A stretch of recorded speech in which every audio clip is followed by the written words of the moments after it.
Namo Sang Adi Budaya, Namo Buddhaya. Selamat malam. Selamat malam. Belum makan sore ya? Serius amat sih gitu. Kadang amat aja nggak serius ya. Pada malam hari ini kita bersama-sama merasakan bahwa kita semua kehilangan. Betul nggak ya? Betul? Betul ya. Ada yang nangis nggak ya? Ada ya? Oh ya. Ada yang sedih nggak ya? Ada yang ketawa nggak ya? Ada juga ya? Ada yang lapar nggak ya?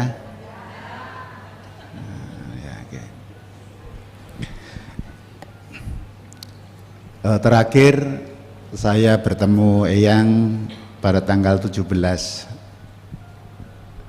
Desember tahun lalu, dan tanggal 18 semalaman bersama beliau nonton wayang. Ada yang tahu wayang? Tahu nggak? Kok gini-gini aja? Banyak yang nggak tahu, nggak apa-apa lah. Tapi yang jelas wayang itu terbuat dari apa ya? Kerdus ya? Kerdus ya? Kulit siapa ya? Kulit sapi ya? Ya boleh kulit sapi, kulit kerbau, tapi belum ada kulit manusia ya, belum ada. Pada waktu itu saya bersama Bante Dhammajoto ngobrol-ngobrol, cerita-cerita tentang kaitannya waktu itu membahas tentang logo Sangha Agung Indonesia yang ada 24 jari-jari. Sebelumnya kami nyampaikan bahwa simbol dari roda 24 itu kami tafsirkan dengan yang berbeda-beda sesuai peradabannya, dan beberapa literasi yang sempat terkumpulkan walaupun tidak kajian-kajian ilmiah untuk membuktikan bahwa pemutaran roda dharma, simbol roda dharma itu pada awalnya banyak kita temukan, mulai dari yang 8, yang 4, yang banyak populer 8 simbol Dhammacakka itu. Tetapi dari mana literasi itu juga ada yang menggunakan Asoka. Kemudian kita juga mencoba untuk melihat sumber-sumber yang ada di Indonesia, utamanya yang ditemukan itu di Candi Mendut. Di Candi Mendut, di bawah rupang Buddha, kaki itu ada simbol di sana, simbol Dhammacakka itu roda itu 4, yang diapit simbol rusa. Kemudian pada waktu itu kami juga sampaikan pada beliau, ya seru ya itu soal itu. Ketika kita pahami bersama bahwa kalau kita menggunakan logika nalar, kalau Dhammacakka 8 berarti bagian yang terakhir saja yang dijelaskan.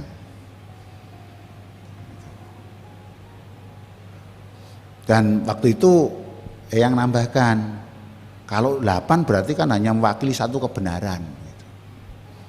Wakil satu kebenaran, berarti kebenaran yang terakhir 8. Maka dalam konteks diskusi ini kemudian kita melihat bahwa memutar roda dharma itu ya memutar pertama kali itu Dhammacakka Pavattana Sutta. Tentu kita sebagai umat Buddha kita pahami bersama bahwa umat Buddha Indonesia ini kan bervarian ya. Ada yang mengikuti agama Buddha itu satu perumah tangga, yang kedua pabajita. Ketika Dhammacakka ini dipahami oleh pabajita tidak terlalu masalah, nggak ada masalah. Memang itu jawaban Buddha atas kesulitan-kesulitan atau problem solving yang dialami oleh para petapa pada masanya. Sementara kita juga memutar roda dharma ini kepada perumah tangga. Kepada perumah tangga. Kalau konten secara utuh ini dipahami oleh perumah tangga dengan baik, ini cukup ada sedikit masalah. Mengapa? Karena wilayah behavior perilaku yang dibangun di sini adalah utamanya nanti ketika bicara kebenaran yang ketiga itu adalah harus dicapai. Dicapainya bagi 5 orang petapa itu adalah pembebasan. Sementara kita semua umat Buddha untuk mencapai itu tidak mudah. Tidak mudah. Maka secara teknis metodologi atau cara urut-urutan dan cara pemahaman terhadap kebenaran ini itu ada pada tahapan-tahapan tertentu yang bagi perumah tangga dan bagi pabajita itu tentu berbeda. Nah tentu disinilah yang perlu kita pahami bersama bahwa simbol literasi yang ada di Nusantara ini, simbol Dhammacakka itu justru malah Dharma cakranya 4. Nanti kalau Pak Romo, Bapak Ibu, kadang-kadang kita itu luput dari perhatian kita. Pas ke Candi Mendut itu jangan lihat rupang Budanya, lihat kakinya, di bawahnya itu ada simbol 2 kijang, di depannya adalah apa namanya Dhammacakka. Nah, kalau kita gunakan secara general, umum, Buddha itu kan ingin menjawab dari pertanyaan-pertanyaan 5 orang petapa atas kesulitan-kesulitan yang dibingungkan dalam pencarian selama 6 tahun. Tetapi bagi perumah tangga, cara yang digunakan Buddha kepada 5 orang petapa mungkin bisa kita gunakan sebagai perumah tangga, tetapi literasi itu tidak secara utuh dipahami seperti itu, tapi secara metodologi. Kan Buddha itu ngajarkan kan sederhana. Apa toh? Misalnya apa? Flu. Sebabnya apa? Bisa diatasi enggak? Bisa. Bagaimana caranya? Nah, ketika kita gunakan tool 4 tool ini bagi kita perumah tangga, ketika di hadapan segala sesuatu pasti bertanya tentang apa dulu. Sebabnya apa? Bisa diatasi tidak? Caranya bagaimana? Sekarang kita telah ditinggalkan Yang Mulia Bhante Jinadamu. Apa? Beliau meninggal. Apa yang terjadi? Air mata keluar. Bagaimana caranya? Ambil tisu. Kan gitu kan? Untuk menghilangkan air mata ini. Bisa diatasi tidak? Bisa. Apa siap-siapnya? Siap-siap tisu atau bawa anduk kalau nangis. Karena nangis itu ada. Nah, hal-hal yang sederhana ini kadang kita buat rumit ketika kita ingin mempelajari. Kalau mau kita baca, teksnya Dhammacakka Pavattana Sutta itu enggak sampai 20 menit. Tapi mengerti tidak, itu yang menjadi persoalan buat kita. Maka kalau kita perhatikan cara-cara yang sederhana tersebut, saya membaca Dhammacakka Pavattana Sutta itu bingung ketika membaca 3 kali 4, 12 pengetahuan itu sudah sekian lama. Sejak saya kecil itu ngerti teksnya saja saya baca itu lama banget. 3 kali 4 kemudian 12 itu apa ya? Belakangan saya menemukan banyak karya yang menulis dengan jelas dan sangat bagus penjelasannya, yaitu tulisannya Yang Mulia Mendiang almarhum Bhante Narada Mahathera. Kalau Bapak Ibu pernah baca bukunya Sang Buddha dan Ajarannya, di situ dijelaskan tentang 12 tadi. Yang terakhir yang menulis justru seorang Bhante dari Barat, yaitu Bhante Acan Sumedu, menulis tentang Four Noble Truths, 4 kebenaran mulia, yang menjelaskan dengan bahasa konvensional yang mudah dipahami, Artinya apa? Bagi umat Buddha dalam konteks memutar roda dharma ini adalah memutar roda dharma sesuai dengan kebutuhan umat Buddha. Nah, pada malam hari ini, mudah-mudahan dalam tempo waktu kurang lebih tidak sampai 15 menit, semoga Bapak Ibu nanti ketemu satu huruf saja, nggak usah banyak-banyak, satu huruf saja. Buddha mengajarkan 3 kali 4. 3 itu hanya runtutan alur logika berpikir yang sebenarnya ketika kita pahami, kalau kita hafalkan Dhammacakka itu panjang dan bingung. Tapi dari 12 ini ketika kita pahami dengan sederhana, untuk masing-masing kebenaran itu ada tool-toolnya yang membantu kita untuk membuat, kalau bahasa gaulnya anak muda sekarang itu infografinya. Infografi itu kalau digambarkan dalam bentuk grafik itu mudah dipahami.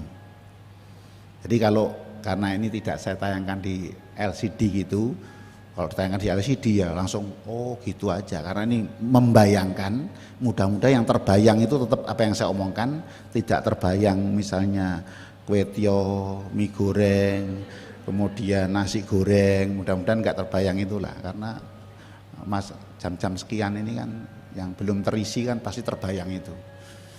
Bagian bawah pasti juga ada reporter yang jalan. Jadi cara pemahamannya sederhana dengan menggunakan kata ini lo sakit, contohnya gitulah. Yang paling gampang sebenarnya kalau sakit kan rasakan biasa ya. Yang agak-agak samar-samar itu biasanya yang ini lo rambut putih, itu paling gampang ya. Ini lo rambut putih. Ada rambut putih. Kata kuncinya apa? Harus dipahami. Telah saya pahami, hanya itu aja.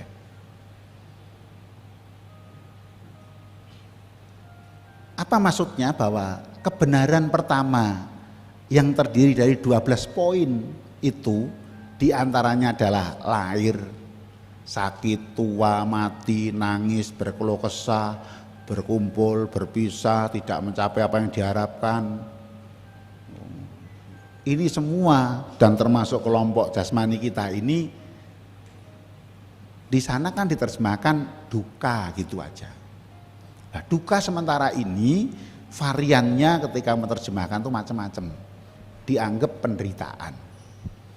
Kita anggap penderitaan. Padahal yang dimaksudkan dalam Dhammacakka ini, duka itu adalah 12 itu. Bagaimana cara simpel untuk diterapkannya? Contoh lah yang sederhana, lapar. Ada lapar. Harus saya pahami saya lapar. Sudah.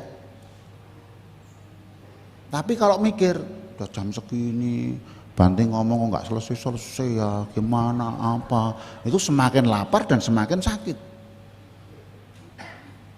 Padahal lapar itu ada. Bisanya harus dipahami.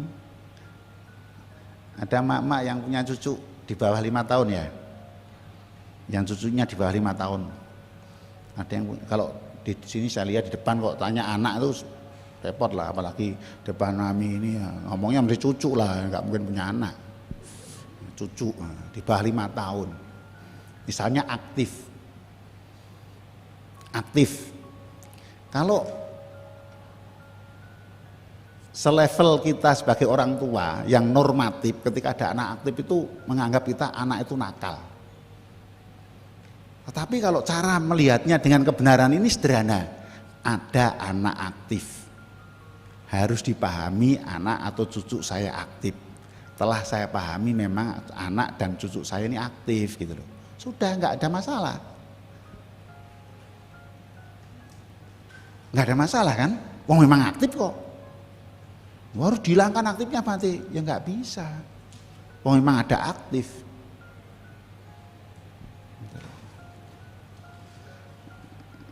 Karena yang depan banyak ibu-ibu, nek contoh anak ya sederhana, bapak-bapak misalnya punya muka ini kerut gitulah. Kan ada tau muka kerut itu ya, karena sudah low tambah le gitu misalnya. Nah itu, ya mesti begitu loh.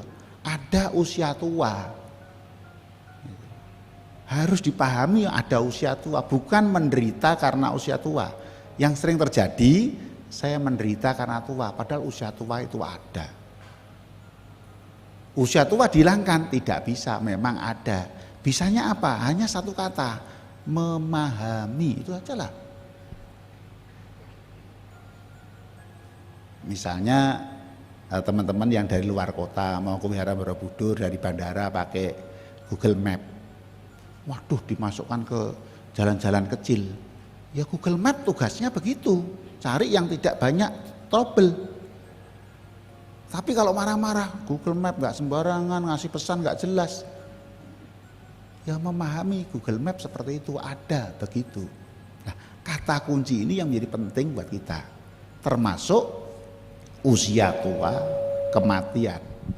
Kematian itu ada, tidak bisa dihilangkan kematian itu, tidak bisa dibuang.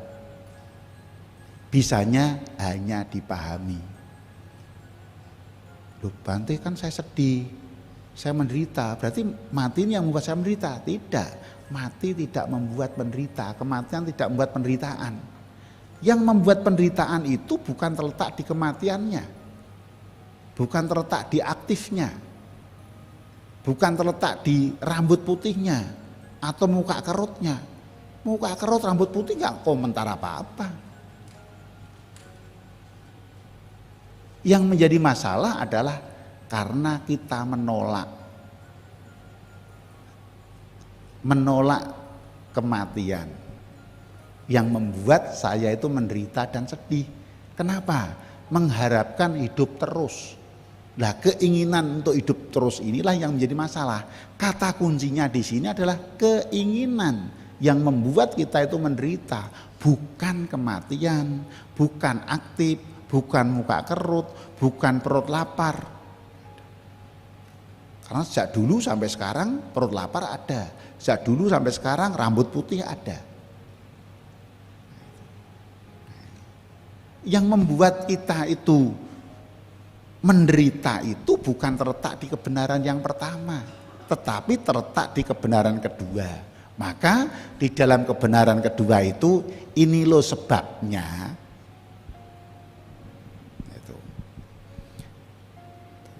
harus ditinggalkan. Kalau ditinggalkan kok ekstrem ya, tinggalkan gitu saja.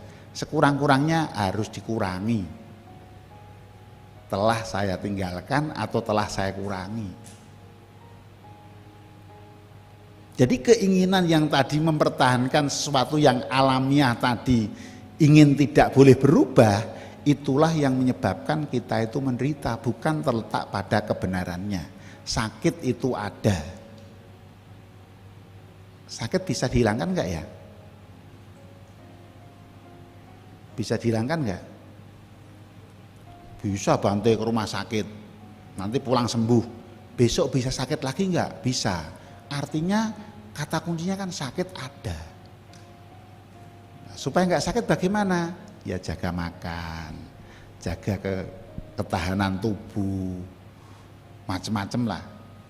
Kalau sudah mau ngukur kekuatannya itu sudah usianya di atas balita, ya sudahlah, mesti menyadari kadang kakinya pegel-pegel, capek-capek, itu yang di atas balita sudah begitulah. Di atas bawah 50 tahun maksudnya. Itu sudah mulai terasa ya alami. Nah, hal sederhana ini menjadi penting buat kita untuk memahami. Ketika keinginan itu tercapai, maka kita tidak mau ditinggalkan tadi. Kalau nggak tercapai, kita ingin meninggalkan kita sendiri, ingin destruktif, merusak diri kita sendiri. Nah, sumbernya adalah terletak di kebenaran yang kedua, bukan pertama. Kan sudah dapat 3 ya, 3. Yang kedua apa? Dapat 6. Ini loh sebabnya harus ditinggalkan atau dikurangi. Telah saya tinggalkan dan saya kurangi. Sudah dapat 6. Tinggal kurang 6. Kurang 6. Jadi kalau kita pahami secara sederhana, kalau didiskusikan secara filosofis gini itu yang susah-susah malah pusing. Nanti ketika kita gunakan analogi ini dalam aktivitas keseharian, itu kita akan terbuka. Misalnya bagi teman-teman yang berdagang, yang namanya hukum dagang itu untung rugi kembali modal. Jadi kalau tidak mau untung rugi kembali modal, ya jangan dagang. Wah, memang dagang itu seperti itu. Jadi kalau untung harus siap senyum, kalau rugi ya siap tarik ke depan. Kalau kembali modal mungkin imbang-imbang saja mulut kita. Tapi itu hukumnya. Artinya apa?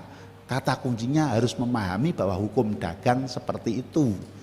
Bagaimana supaya untung? Maka berpikir terus dan berubah. Yang tidak mau berpikir dan berubah itu tidak bisa menghadapi perubahan. Nah, yang kita pelajari sekarang adalah bagaimana berubah dari waktu ke waktu sesuai dengan peradabannya.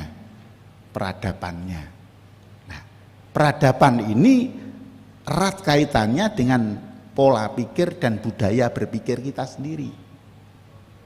Budaya itu luas sekali, baik itu budaya secara ras maupun budaya secara kultur atau apapun, karena konteks budaya itu sangat luas.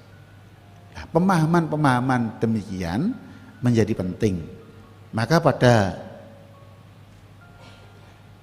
saat saya berdiskusi dengan Eyang diskusi ini, beliau menekankan bahwa simbol-simbol ini memang pemahaman-pemahaman kita kadang menyimbolkan yang berbeda-beda, tetapi kebermaknaannya itu yang tentu yang penting. Nah, ini yang kedua, kan gampang ya. Misalnya yang membuat kita menderita itu bukan terletak di rambut putihnya ya, tetapi saya menolak rambut putih. Saya tidak menerima rambut saya putih. Itu yang membuat menderita, bukan rambut putihnya. Rambut putih mah EGP, emang gua pikirin, ibaratnya gitu loh. Bahasa gaulnya anak-anak muda ya memang ada kok. Nah, lo Bante kan kalau rambut putih malu, lah apa hubungannya malu dengan rambut putih? Kan nggak ada. Oh memang putih kok. Yo boleh nggak sih Bante saya tambah modal sedikit biar nggak putih? Nggak ada yang larang. nggak ada yang larang. Kalau memang biasanya putih, supaya nampak hitam harus investasi, tambah modal kan, ya siap tambah modal. Kalau enggak, nah, boleh enggak dalam dhamma bukan soal boleh atau enggak boleh, itu adalah soal kita sendiri, karena dhamma ngukurnya bukan boleh tidak boleh ya, karena kadang-kadang kita sebagai orang tua itu kalau punya anak kecil kelompok bermain itu yang studi banding tentang rambut mamah papa. Itu loh, mamahmu rambutnya putih, kok udah tua ya mamahmu ya. Akhirnya apa? Anaknya pulang, mah disemir gitu loh mah, biar nampak suwi gitu loh. Nah, gitulah. Gitu. Yang studi banding anak-anak. Akhirnya apa? Harusnya orang tua sudah EGP, emang gua pikirin. Akhirnya apa? Emang gua pikirin gitu loh. Emang gua pikirin. Artinya apa? Ini sesuai dengan bagaimana konteks dan peradaban dan apa yang terjadi di lingkup baik itu yang kecil maupun yang lebih luas. Dan yang ketiga, ini loh kebenaran yang ketiga, jalan menuju lenyapnya yang kedua tadi, keinginan tadi, itu kata kuncinya apa? Harus dicapai. Nah, harus dicapai ini ketika kita dengarkan Dhammacakka itu, ting itu harus nibbana. Ting itu mesti nibbana. 5 orang pertapa itu yang ting hanya 1 orang. Gitu. Yang ting 1 orang. Bagi kita perumah tangga apa? Tingnya nggak begitu. Ting, oh rambut saya putih, sudah nibbananya rambut putih lah. Nibbananya rambut putih bagi bapak ibu yang memang tadi melihat memang saya sudah ada rambut putih. Oh, nah ketemu 1 huruf saja. Oh, ada rambut putih. Itu artinya sudah terbuka dengan diri kita. Jadi dicapai. Pemahaman kebenaran yang pertama itu dicapai dengan pemahaman harus dipahami. Nah, kenapa dalam kebenaran ketiga ini loh harus dicapai, telah saya capai. Kalau telah dicapai tadi, contoh kita punya cucu atau anak yang aktif tadi, oh anak saya aktif, pinter berarti. Oh cucu saya aktif, berarti pinter. Karena kalau nggak aktif itu kemampuan berpikirnya nggak maju. Karena kecerdasannya yang baik dan lingkungan seperti itu maka aktif. Jadi Bapak Ibu saudara sekalian kalau punya cucu anak aktif itu jangan dilabeli nakal. Anak saya bandel. Coba kalau Bapak Ibu punya anak kemudian duduk diem dipanggil 10 kali baru ha gitu. 10 kali baru ha gitu. Kira-kira aduh anak saya kok lain ya. Terus ngeces gitu. Ya mending aktif sana sini. Merusak piring Bante supaya orang tuanya cerdas. Beli piringnya yang cerdas gitu loh. Biasanya apa namanya piringnya piring yang bisa gampang pecah ya ganti melamin, ganti stainless, jatuh aman atau ganti plastik. Jadi jangan nyalahkan anaknya, wong memang gelas itu bisa pecah. Gitu. Kalau Bante Dhamma Subuh itu suka dengan bahasa Keroto Boso, gelas ki nek tugel nggak bisa dilas. Ya coba siapa yang mau ngelas gelas, nggak ada kan. Ya memang sifatnya seperti itu. Maka kata kuncinya yang kebenaran pertama harus dipahami bahwa gelas barang pecah itu kalau jatuh pecah. Ketika memahami konteks yang sederhana ini berarti kita mencapai kemajuan berpikir kita. Oh anak saya aktif. Oh gelas itu bisa pecah.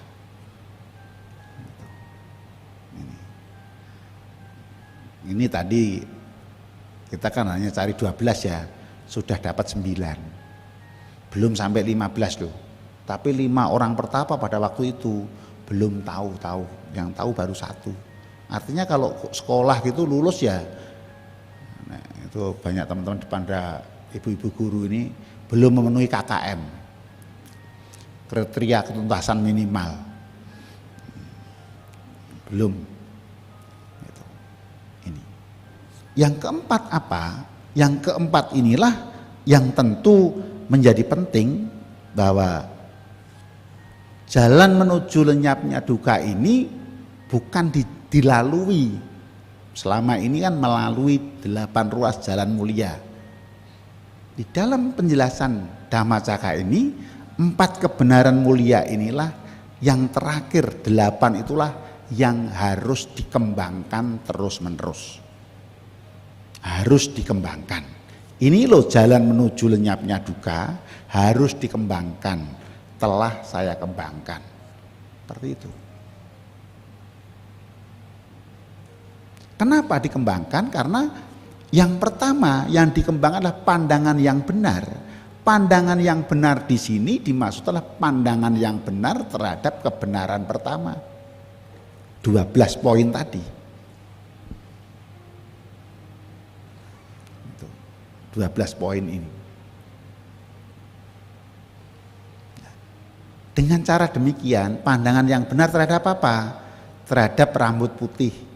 Memang rambut bisa putih. Ini dikembangkan terus. Maka akan muncul, dikembangkan pikiran. Pikirannya dikembangkan. Ucapan, perbuatan, pencaharian, usaha, perhatiannya, konsentrasinya. Ini yang dikembangkan, bukan dilalui. Seperti jalan Imam Bonjol dilalui, bukan begitu. Maka penjelasan kalau kemudian kita berliterasi, membaca sumber-sumber kitab suci yang ada utamanya di Sutta. Di Sutta, mulai dari Digha Nikaya yang pertama, Brahma Jala Sutta itu dijelaskan tentang pandangan-pandangan salah. Tujuannya adalah mengembangkan pandangan yang benar ini. Berikutnya terus sampai 34 sutta. Itu pun dari sutta yang ada di kitab suci itu ketika dibaca bagi para bapak ibu pusing. Kok sutta itu dibaca kok susah ya? Diulang-ulang melulu. Setelah ini tanya gini, demikianlah apa? Tadi yang ikut baca Parita tadi kan, baca Atanalaka Sutta itu tadi ditanya apa ini berubah atau tidak, maka anicang bante gitu. Tapi kan dibaca bahasa Pali, gak ngerti, kecuali yang tadi ada terjemahan di bawah dibaca. Kenapa? Karena waktu itu menyampaikan pesan-pesan itu belum menggunakan teknologi yang lebih maju. Teknologinya ya teknologi oral, ngomong gini. Sekarang masih lumayan ada ini kan.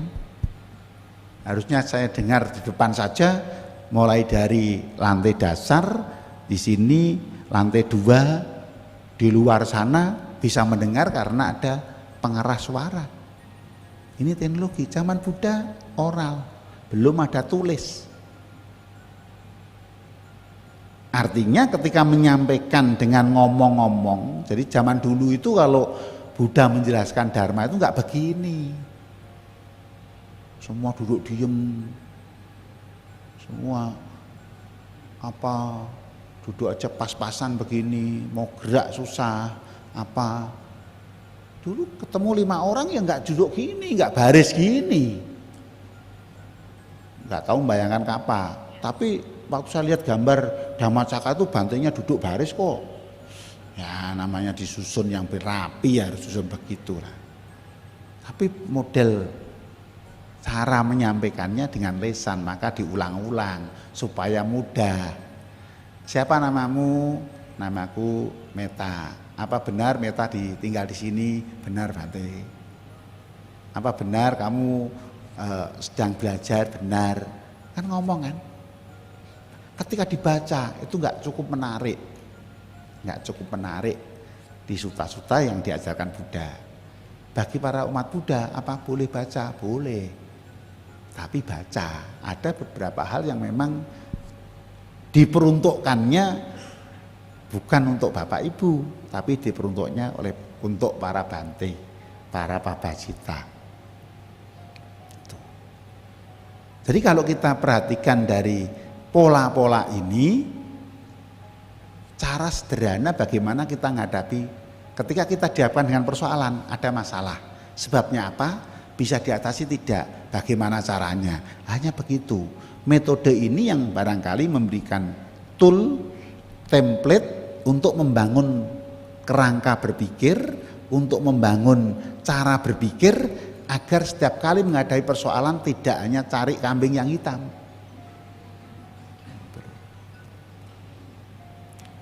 Gara-gara piring pecah, kambing hitamnya apa? Anak kecil. Gara-gara lu sih. Nah, sing jadikan anak kecil ini siapa? Nah, yang melahirkan anak kecil siapa? Kan yang ngomong juga kan? Gitu loh.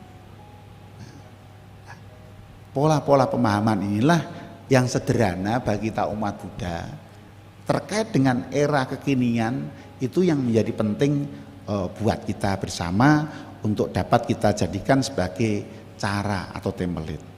Maka beliau pada waktu itu ketika menyampaikan kenapa kok simbolnya yang ada di Candi Mendut itu yang memberikan beberapa komentar pada waktu itu. Dan selain itu juga ada simbol-simbol yang ada di Candi Mendut itu antara Avalokitesvara dengan Vajrapani. Beliau lebih menekankan yang waktu itu ya kan simbol kebijaksanaan dan cinta kasih. Ini kalau di dalam tradisi Mahayana itu hal yang biasa, sering kita dengar, yaitu karuna dan pratnya, dua hal itu yang sebagai landasan. Sama simbol kanan kiri dari Rupang Buddha di Candi Mendut itu simbol yaitu karuna dan simbol welas asih.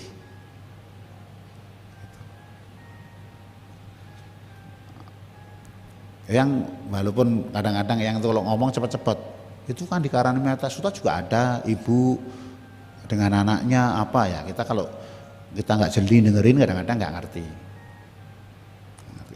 Yang banyak ngumpul itu kadang-kadang antara yang ngomong mungkin ibu-ibu kalau dengar kan mantuk-mantuk gitu, ngerti berapa persen kalau diuji belum tentu lulus gitu. Mantuk-mantuk tapi pulang tadi yang ngomong apa nggak tahu. Tapi mantuk-mantuk, ya. Gitu. Yang dengerin sampai titik koma diperhatikan itu kadang-kadang kenapa? Karena yang biasanya mencampur-campur bahasa, kadang campur Hokkien, kadang Indonesia, tiba-tiba ngomong Jawa tuh tiba-tiba cerita apa, yang nggak ngerti alurnya. Tadi ngomong apa?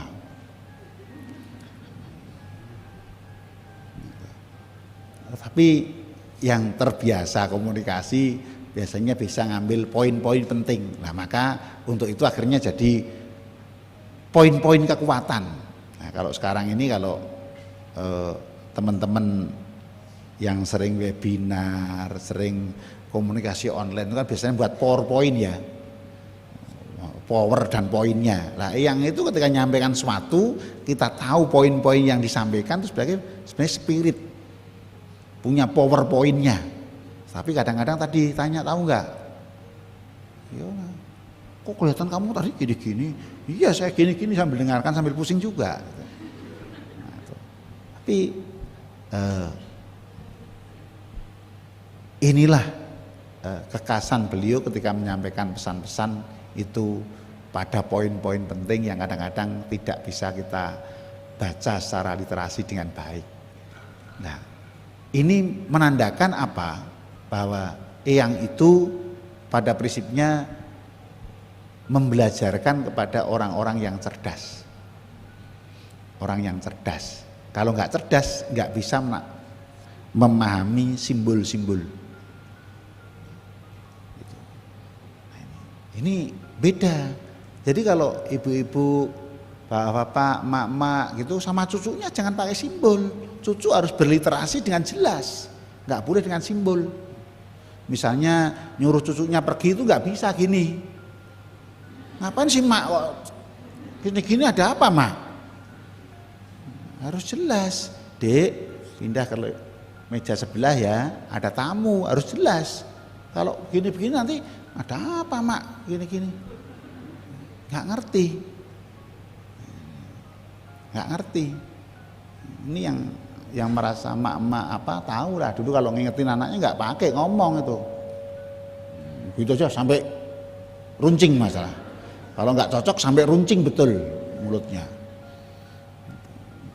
Sekarang sama cucunya begitu, nanti cucunya ngulang dengan cara yang sama. Nanti emak jadi jengkel. Anak sekarang nggak tahu aturan. Bukan nggak tahu aturan, tidak punya bahasa, tidak punya pemahaman yang baik terhadap simbol-simbol yang diungkapkan tanpa disampaikan dengan jelas. Nah, hal inilah yang menjadi penting bagi kita semua yang selama ini bersama yang memberikan poin-poin penting bagi kita. Dan kadang beliau juga menyatakan, yang terakhir beliau menyatakan apa? Ya kalau ibu yang sayang anak kemudian lihat anak salah ya harus disentil dan dijewer gitu bilang. Disentil, dijewer itu sebenarnya ini adalah maksudnya diingatkan ya. Tetapi kadang-kadang kalau kita pahami dengan baik itu orang-orang tua kita dulu itu malah sebenarnya punya pemahaman yang maju walaupun tidak terkonsepkan. Kalau anak yang aktif itu kemudian dijewer, ada yang pernah nggak dulu waktu kecilnya dijewer orang tuanya? Ada yang pernah? Ini kalau yang di bawah balita nggak pernah lah. Kalau di atas balita ada, tarik itu. Begitu telinga ditarik, anak itu duduk diem, matanya kelap-kelip gitu, nggak kemana-mana. Tetapi setelah kita pelajari secara akademi, ternyata di telinga kita itu ketika hangat, itu reaktif terhadap aktivitas itu kemudian bisa terkendali. Oh berarti orang tua dulu tuh bener dijewer biar apa? Biar diem, bukan malah sakit, enggak. Ternyata sama. Jadi ini pun menjadi debatable antara aktif itu fisik atau aktif itu behavior atau perilaku. Tetapi banyak riset ketika telinga kita ini anget gitu, anak keaktifannya itu berkurang. Tapi jangan kemudian punya cucu, anak dijewerin deh ya. Ya dipegang-pegang biar anget gitulah.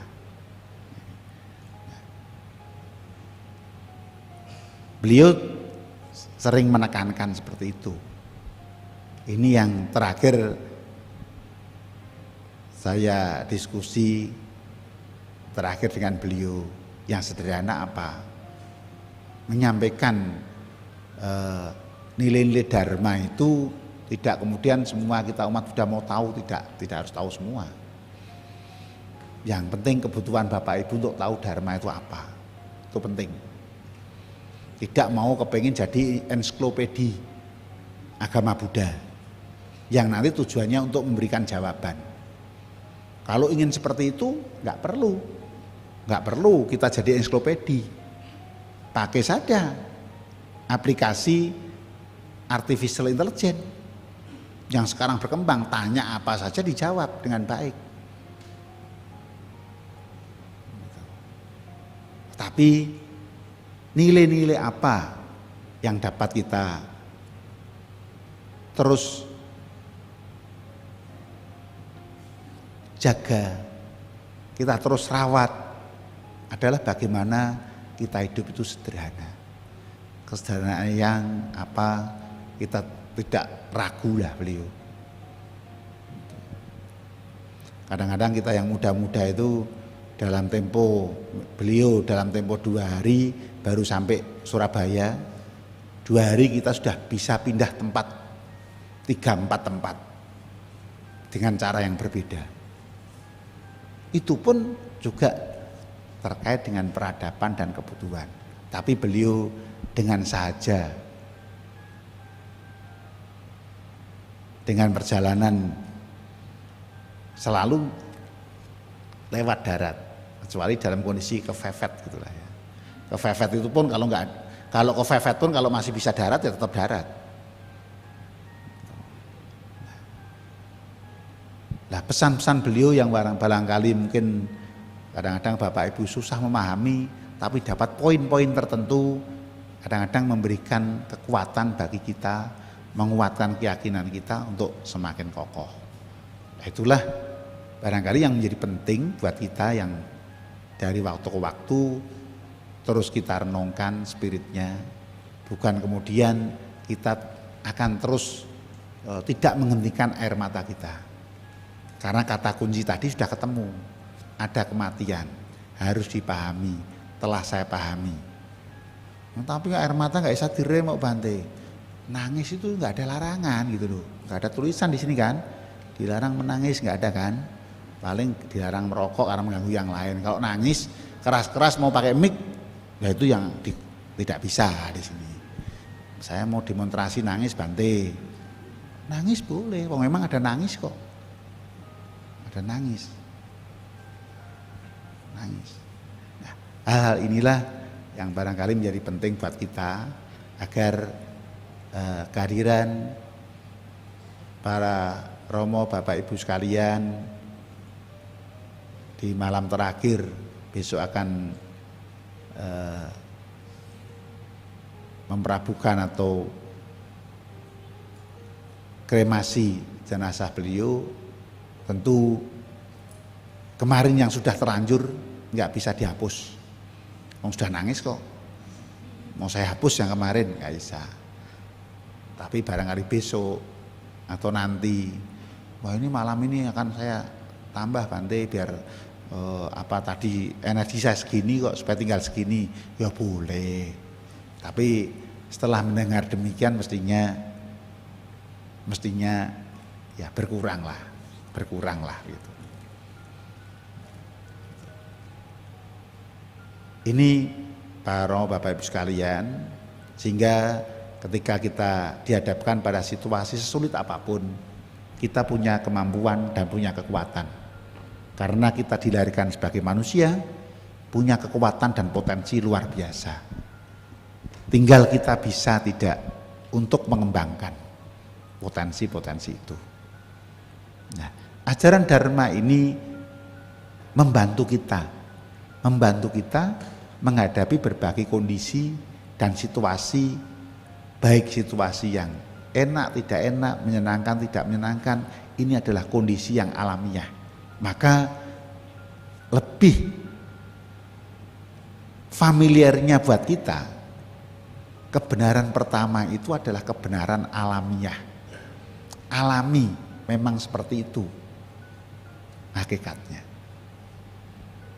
Dengan pemahaman Dharma yang sederhana ini dapat kita jadikan tool untuk bagaimana kita mengembangkan diri kita, menghadapi berbagai situasi dalam kehidupan kita ini, sehingga kita tidak terlalu terbawa hanyut dan tidak terlalu stagnan atau berhenti.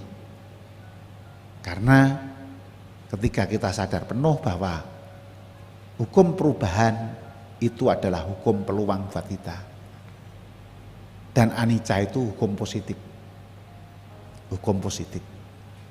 Jadi kalau tidak ada hukum anicca, kita tidak ada di tempat ini malam ini, saat ini.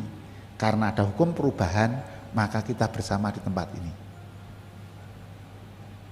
Sehingga dalam kondisi batin kita masing-masing, pemahaman kita masing-masing, ada yang lebih sangat sedih, ada yang biasa, ada yang tidak sedih pun. Kesemuanya itu juga proses belajar berkat hukum perubahan. Sehingga tetap kita bisa menjaga kondisi batin kita, menjaga fisik kita, bisa bertahan yang agak lebih lama lah, kalau menginginkan yang lama. Tapi biasanya kalau ingin terlalu lama nanti malah repot juga ya, kalau terlalu lama nanti mungkin bosen gitu. Nah, dengan pemahaman demikian, harapan kita bersama, apa yang telah yang sampaikan kepada kita, baik secara langsung maupun tidak langsung, memberikan spirit bagi kita untuk terus mengikuti jejak beliau atas poin-poin penting yang masing-masing pernah dengar, masing-masing pernah alami, dan terapkan dalam kehidupan kita ini membawa manfaat dan kemajuan buat kita. Tentu saja kami dari Sangagung Indonesia juga memohonkan upaya dana dari